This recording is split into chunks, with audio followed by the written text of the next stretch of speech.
very Welcome, much. the two of you. And let's talk about Imagination Night series. I'm ashamed to say I've never heard of it. Okay. So, Vernon, give us some idea. What is it? What happens there?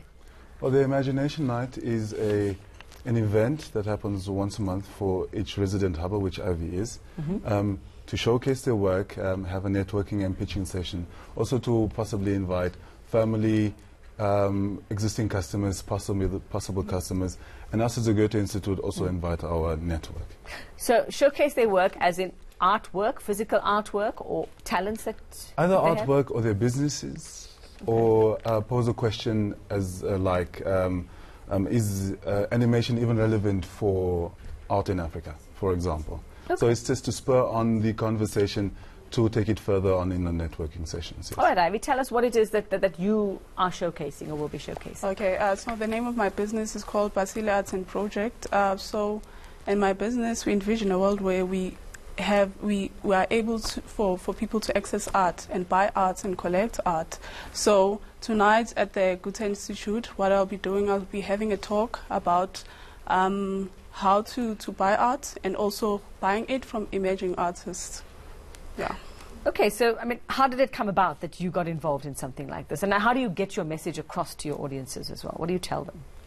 I usually tell them that you must invest in art because being an artist myself, I know the struggle in terms of like trying to buy material and putting a body of work, you know. So such things, I think we should be able to move past and be able to move to a next level in terms of like scaling as an artist, thinking bigger and all that, yes. So who would be your target audience, apart from art lovers? I mean, youth will say, oh, you know, Ivy, we have no money. How are we going to spend on a piece of art?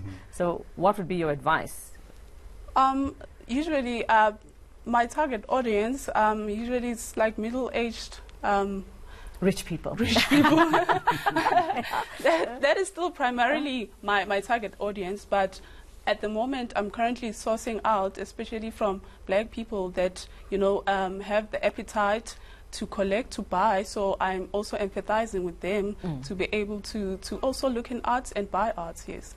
Vernon, how do you decide who gets to exhibit or come and do what Ivy is going to be doing? I mean, do you choose? Do they come to you and say, look, we want to be able to do this? How does it all work? It works as if you would be applying for a normal job. So there's a call for application. Okay. It's not an application per se. You send, everything is online, so you send in your idea and so on and so forth.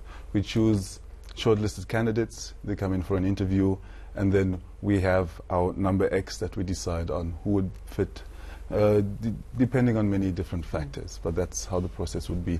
So this has been going on for about a year. You say, what's the response been like? The response has been very positive, because it's called the Cultural Entrepreneurship Hub. So it's a hub only focused at creatives, and that gives the creatives the opportunity to be more business-minded, more business-like, and it really does.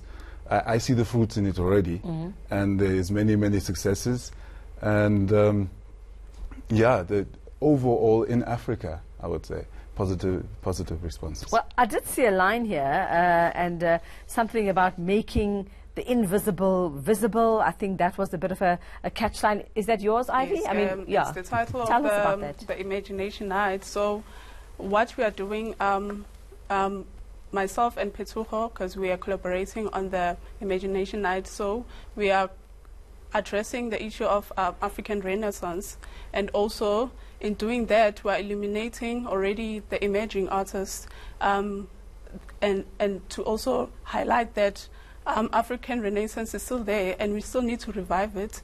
And so there's going to be like an exhibition where artists will be exhibiting their works and doing a talk also about African Renaissance and all. All right, so where can we find more information, people who want to attend, and how long does this run for? Is it just one night? It's tonight, yeah. And there's going to be two furthermore in February, the mid of February and the end of February. You can find all this information on our website, which is goethe.de/Johannesburg, okay. Or on our Facebook page, Goethe Johannesburg. You'll find us easily. Also Instagram, all our social media networks. So we just got to type in Goethe. Exactly. And Goethe, we'll Hub at Goethe. Goethe Awesome. South Africa. Perfect. Fantastic. Well, good luck. Thank you. And I hope you get your message through, and yes. the rich middle-aged people come through and spend their money. And that's the Imagination Night Series coordinator, Vernon Scholes, and then the founder of the Basile Arts Project, Ivy Rishlamfu. If you want to have a look at some of the work there that's happening at the Library Gamebox Hub at the Goethe Institute. Thanks very much for your time.